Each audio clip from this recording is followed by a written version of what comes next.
is used. बिस्मिल्लाहिर्रहमानिर्रहीम, अस्सलाम वालेकुम। Welcome to my YouTube channel HPK MCQs official. दोस्तों, आज की इस वीडियो में हम इंतहाई अहम फिजिक्स के MCQs कवर करेंगे। ये सारे MCQs आपको हर एग्ज़ाम में काम आएंगे, simple process commission, federal process commission या किसी भी और कॉम्पिटिटिव एग्जामिनेशन के अंदर, क्योंकि ये जनरल क्वेश्चंस हैं और 9th matric and first year second year से दिए गए क्वेश्चंस हैं और ये मोस्टली वही क्वेश्चंस हैं जो एग्ज़ाम्स में रिपीट होते हैं। इसलिए सब दोस्त जो SST एक साइंस की कैटेगरी में आते हैं या TGT की फेडरल प्रोसेस कमीशन की तैयारी कर रहे हैं या सिंध प्रोसेस कमीशन के जो अभी एग्ज़ाम हो रहे हैं साइंस कैटेगरी के, उसकी तैयारी कर रहे हैं, तो काइंडली इस वीडियो को गौर से सुने और इस चैनल को सब्सक्राइब करें अगर आप इस नए चैनल पर न्यू हैं। बाकी दोस्तों के साथ शेयर करें ताकि सब दोस्त इससे मुस्तफ़ीज़ हो सकें और इंशाल्लाह हम आगे भी आपके लिए इस तरह की और वीडियो बनाते रहेंगे। इससे पहले हमने 4 वीडियो और बनाई है जो माशाल्लाह से बड़ी पॉपुलर हुई हैं, आप लोगों ने बड़ा उनको पसंद किया है। आई होप कि आपको ये वाली वीडियोस भी पसंद आएंगी। Which of the following is used as fuel in nuclear reactor?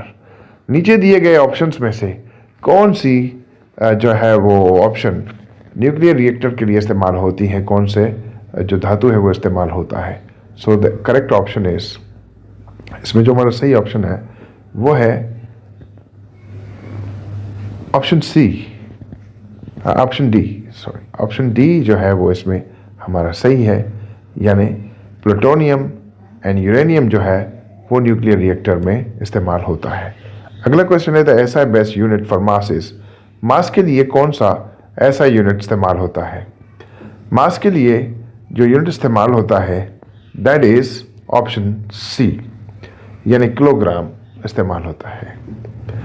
In SI system pascal is a unit of, SI में जो पास्कल है वो किस चीज़ का यूनिट है? तो पास्कल जो है वो ऑप्शन बी विस्कोसिटी का यूनिट है। नंबर 3 यानी SI यूनिट पास्कल के लिए विस्कोसिटी बी जो है वो हमारा सही जवाब होगा। Question number 4. Which of the following substances possess the highest elasticity? Which of the following substances possess the highest elasticity? कौन सा जो ऑप्शन है उसमें सबसे ज़्यादा इलास्टिसिटी होती है, यानी कौन सा नीचे दिए गए ऑप्शंस में से ज़्यादा रबर की तरह इलास्टिक होता है? तो जो सही ऑप्शन है, रबर तो इलास्टिक होता ही होता है, हमें पता है इसका, ग्लास, कॉपर, लेकिन इन सब में जो सबसे ज़्यादा इलास्टिक है वो स्टील है। इसलिए आपने देखा होगा कि जितने भी हमारे लोकोमोटिव्स हैं उसमें स्टील का इस्तेमाल किया जाता है। एक्सीलरोमीटर डिटेक्ट्स द, एक्सीलरोमीटर किस चीज़ को डिटेक्ट करता है? तो इसका जो सही ऑप्शन होगा वो ऑप्शन डी होगा, स्मॉल डेसिलरेशन को एक्सीलरोमीटर डिटेक्ट करता है। ऑप्शन डी हमारा सही है। तो आगे चलते हैं।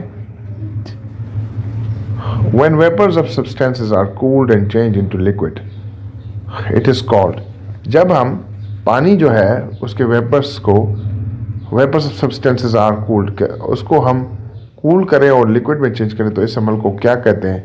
ये बेसिकली कंडेंसेशन इसको कहते हैं, यानी ऑप्शन ए जो है वो हमारा दुरुस्त होगा कि कोई भी सब्सटेंस हो उसको कूल किया जाए और फिर उसको लिक्विड में चेंज किया जाए, तो ऑप्शन ए।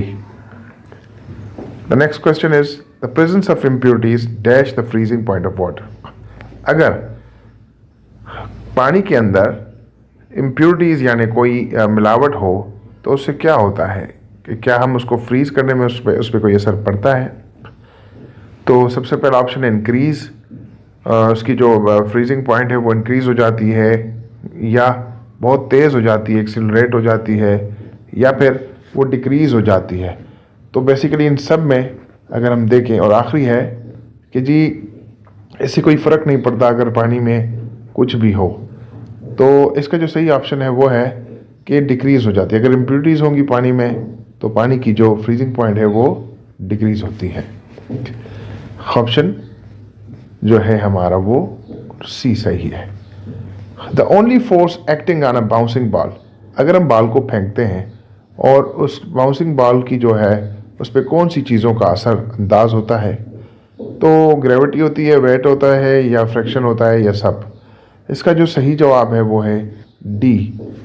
सबसे पहले आप इस चीज़ को देखें कि बॉल जो है वो अगर आप फेंकेंगे तो एक तो ग्रेविटी का डेफिनेटली उस पर असर होगा, एंड सेकेंडली बॉल का वेट जो है वो कितना है उसके हिसाब से भी उस पर असर होगा। तो ऑप्शन डी हमारा सही है। When the magnitude of the two components of vectors is equal to their resultant, then the angle between the component is equal to which of the following angles? अगर when the magnitude of the two components, किसी भी two components का जो है components of vectors के component का अगर जो magnitude है वो equal हो तो उसकी angles पे क्या होगा असर, तो बेसिकली 120 जो है उसकी वो रीडिंग आ जाएगी। ऑप्शन सी हमारा सही होगा। इन द ग्रीक पीरियड, यानी ग्रीक के पीरियड के दौरान पास्ट में experimental basis for the theoretical reason was adopted by, किसने थ्योरी को एक्सपेरिमेंट के बेस पे अडॉप्ट करना शुरू किया था, तो उन सब में जो नीचे ऑप्शंस हैं यानी एरिस्टोटल थे, आर्किमिडीज थे या पाइथागोरस थे, तो इन सब में जो थे वो आर्किमिडीज ग्रीक के पीरियड में इस मेथड को अडॉप्ट किया था। Option B. अगला हमारा क्वेश्चन है solubility and density are called dash properties. Solubility और डेंसिटी कौन सी प्रॉपर्टीज हैं? एडिटिव है, कॉन्स्टिट्यूटिव है या फिजिकल है या केमिकल है, तो ये बेसिकली फिजिकल क्वांटिटीज हैं। ऑप्शन सी हमारा सही है। The variation of unpasteurized light are taking place. The vibration of unpasteurized light are taking place. अच्छा जी, इसका जो सही जवाब होगा वो है option B, in all plants. B. ये एमसीक्यू कहता है कि dash is not branch of physical science. ये एमसीक्यू कहता है कि dash is not branch of physical science. कौन सी जो नीचे के दिए गए ऑप्शंस हैं उनमें फिजिकल साइंस नहीं है, तो डेफिनेटली जो फिजिकल साइंस नहीं है वो है बायोलॉजी। Option A. अच्छा जी, आगे चलते हैं। In the development of technology and engineering the branch of science plays an important role. Technology और इंजीनियरिंग में कौन सी जो ऑप्शंस हैं उनमें उनका बड़ा इंपॉर्टेंट किरदार है? फिजिक्स का बड़ा इंपॉर्टेंट किरदार होता है टेक्नोलॉजी में और इंजीनियरिंग में। ठीक है जी, आगे चलते हैं, यानी ऑप्शन सी हमारा सही है। आगे हमारा जो ऑप्शन है वो है physical quantities are divided into dash number of categories. Physical quantities कितने नंबर में डिवाइड की गई हैं? इसका सही जवाब होगा बी, यानी 3 कैटेगरीज में फिजिकल क्वांटिटीज को डिवाइड किया गया है।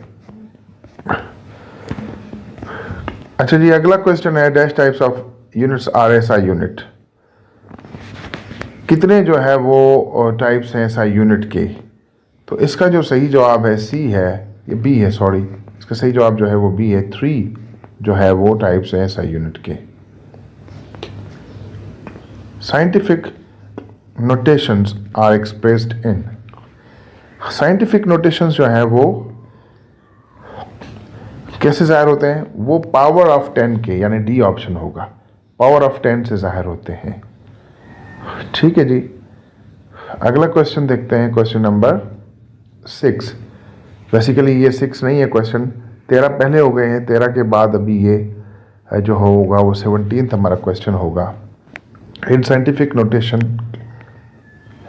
1024 can be written as. Scientific notation में हम 1024 कैसे लिखेंगे? तो इसका सही जवाब भी होगा डी, 1.024 इंटू 103।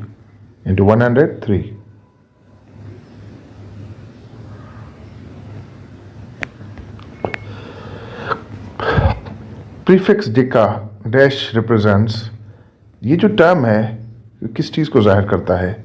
ये जाहिर करता है 10 raised power to power 1, 10 raised to power 1। Option D हमारा सही होगा। द एरर में occur in any measurement due to, जब हम फिजिकल मेजरमेंट लेते हैं तो गलतियां क्यों होती हैं?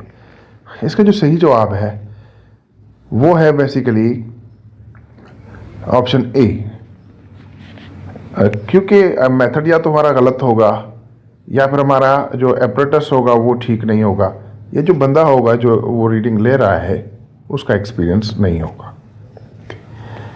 9th क्वेश्चन यानी हमारा क्वेश्चन नंबर 20th है ये। इन एनी मेजरमेंट द अनसर्टेनिटी में अकर ड्यू टू, क्यों जो है मेजरमेंट ठीक से नहीं होती और इसमें गलतियां हो सकती हैं, तो इसका जो सही जवाब होगा वो हमारा डी होगा, बल्कि एफ होगा, सॉरी ऑप्शन ई जो है वो हमारा सही जवाब है। दैट इज इस वजह से कि वो इनएडिक्वेट टेक्निक होगा, natural variation of object to be measured, and then आखिरी एफ जो इसका ऑप्शन होगा कि लिमिटेशन ऑफ इंस्ट्रूमेंट, यानी आपने जो इंस्ट्रूमेंट इस्तेमाल किया होगा वो भी अपडेटेड नहीं होगा। ई सही जवाब है। From which of the following we can reduce random errors, गलतियां कैसे हम जो है वो कम से कम कर सकते हैं? तो इसका जो सही जवाब है वो है बेसिकली बी, वो ये है कि taking mean of several measurements. इसके बाद the significant figures in any measurement are, the significant figures in any measurement are, figures in any measurement are, option number B इसका सही आंसर है, ओनली एक्यूरेटली नोन डिजिट्स। अगला question है dash digit is zero in a measurement, सही option है हमारा इसका D, may be significant and may not be significant. दोस्तों अब तक के लिए इतना ही, बाकी क्वेश्चंस के लिए हम इंशाल्लाह एक नई वीडियो बनाएंगे, और अपनी दुआ में याद रखें। अल्लाह हाफिज़।